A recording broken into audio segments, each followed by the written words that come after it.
Hey guys, Taki here. I've got an exciting video for all of you today. We are finally going to be able to test out the long-awaited Odin Lite. In this first look video, we are going to check out the Odin Lite with the D900 SoC.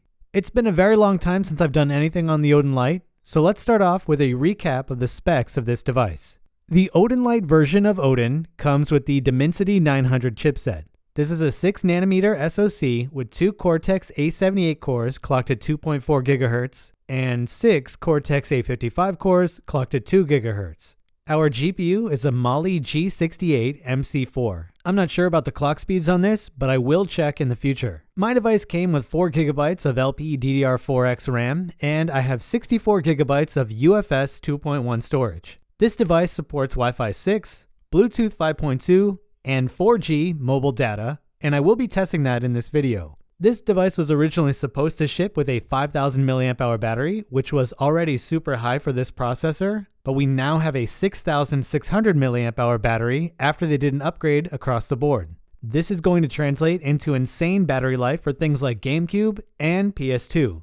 Our operating system is Android 11, and the current price that this sells for is $199. So let's set the stage for what I hope to cover in this first video. I definitely want to test some of the things that I wasn't able to test before, as well as checking on some of the older issues that I found. I want to see how good this device is for game streaming, so we are definitely going to put that Wi-Fi 6 to the test, but I also want to check on the 4G support on this device for data transfer and for calling, of all things, because I think this device could be used as a phone if you are crazy enough. If you recall from one of my previous videos, I found that this device throttled performance in the mid-40s, so I am for sure going to see if that's still an issue, as well as checking out the benchmark performance to see if it can match the D900 Oppo phone that I own. And finally, I want to see how good the thermal performance of this device is, especially when we compare it to the Odin Pro. For that, we are going to do my standardized Genshin Impact test, so we have an apples-to-apples comparison. Before we do that, let's talk about the device that I have right now. The board that's inside this device was originally supposed to be the retail version of the Odin Lite. I think if there wasn't a breakdown in communication over what the board needed to have on a hardware level, the Odin Lite would have completely shipped to all backers a few months ago. The board that I have does not support HDMI video out due to the aforementioned issue, so I will not be able to do any game capture on this device. Another problem with this board is that the SD card reader doesn't work, or at least it doesn't work on the board that I was given. I've been told that it works on other boards. It won't cause too many issues in this video, but it is going to make testing out the battery life for different emulators a big chore with only 64 GB of internal space. Finally, the shell that I have is what the original clear shell unit looked like before it was modified. The front is fully transparent, and so is the back. Unlike the retail clear shell units, this back is also smooth and it doesn't have a gritty texture. It's a shame that this version doesn't exist because it's amazing to see in person, and it is a much better product. Let's kick things off with some benchmarks. Starting out with Geekbench 5, we have a single core score of 773 and a multi-core score of 2249. If we look at my D900 Oppo phone, we can see that the Odin Lite is performing slightly better. When it comes to Vulkan, we have a score of 2655 on the Lite compared to the Oppo, and our OpenCL score is a similar situation.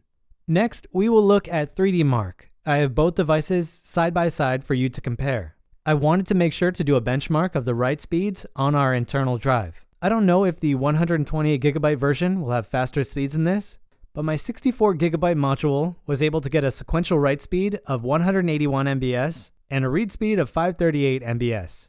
I've seen better than this on D900 phones, but this should be more than you'll need for gaming. Now let's start going over wireless functionality.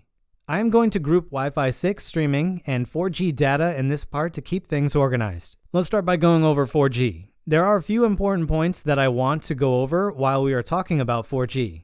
The D900 actually has a 5G modem as part of the SoC, and to my knowledge, this cannot be removed on a hardware level. There's an idea floating around that you can enable 5G data on this device by using a paid app to lock your network to a 5G band that's in range of your device. I haven't bothered to try this out because I don't want to pay for the app, but it seems like it should work because it does on other phones. As a recap, the SD card slot on the Odin Lite is a combo slot for the SD card and a SIM card.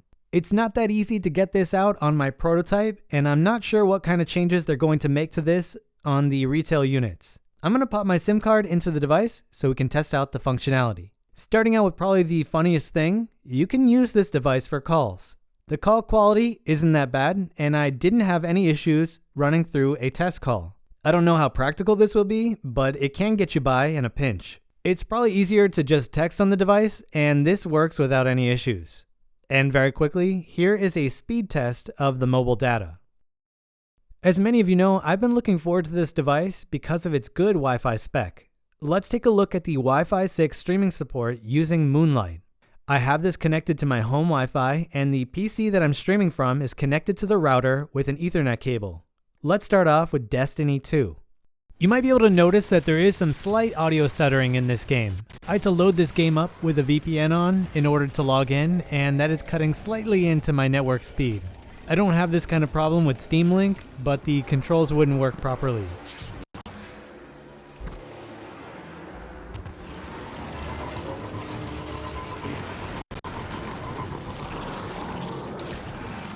And for another game, let's do Overwatch.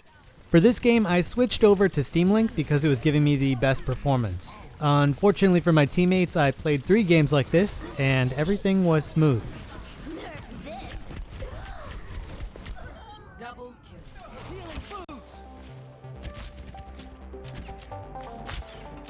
It is now time to take a look at the thermal performance of this device. Unlike the 845 Odin, this version of the device doesn't have many performance options. You basically just have the normal mode and a performance mode that sets the fan to quiet when you use it. I don't yet know the difference between these two modes because AYN has not overclocked this processor from what I can see. That brings me to an interesting point because the D900 should be able to go higher than 2.4 GHz once more skilled programmers get a chance to mess with the kernel. I'm going to test and see if this device still throttles in the mid-40s at the same time that I do my Genshin Impact test. I talked about this test in a few videos, but the quick and easy version of it is that we are going to set the game to the highest preset option with the FPS set to 60. We will turn on the performance mode with the fan set to smart, and we will leave this game facing in a static position. We'll do this test for 30 minutes and then take a look at the data. We will also do a direct comparison against the Odin Pro. I am going to put the 2 sets of data side by side so you can see. The top one is the Odin Pro, and the bottom one is the Odin Lite. The biggest things that I noticed while doing this test is that the Odin Lite generates a lot less heat than the Odin Pro, but it does so while running the game at a lower FPS. I think there is some performance left on the table due to the CPU and GPU governor on the D900 that would make the FPS difference smaller, but this is still good considering how demanding this game is. Before we start looking at Android gaming performance, I do want to point out that all of the software on this device is exactly the same as what you would find on the Odin and the Odin Pro. That means that you will have access to the Odin launcher, and you should have access to the front end that AYN is currently developing when it finishes. More importantly for us, we have access to the screen mapping software, which opens up a lot of doors for us. In this next section, we will play a mix of games that have native controller support and those that have touch-only controls. For our first game, we have Wild Rift. First blood. Enemy slain. Enemy slain. Top turret. Attack this champion. Ally slain. Next up, PUBG. This game has a lower FPS cap with the max settings, but it does not use a lot of power.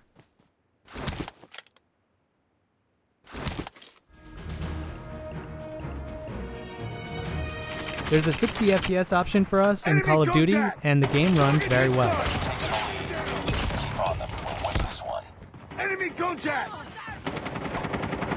And for PC ports, here we have Doom 3 running with the default settings and shadows enabled.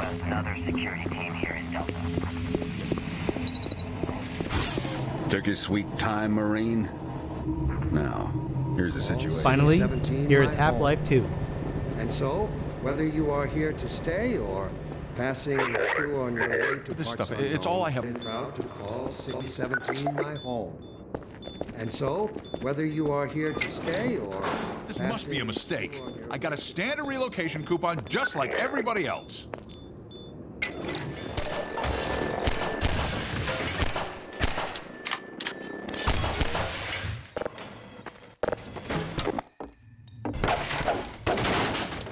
Well, that's going to be it for this first look of the Odin Lite. My next video is going to focus on the emulation performance of this device, and we are going to go all the way up to Switch emulation, so make sure to get subscribed so you don't miss it. If there's something that you want to see in that video, drop it down below. Happy gaming everyone, Taki out.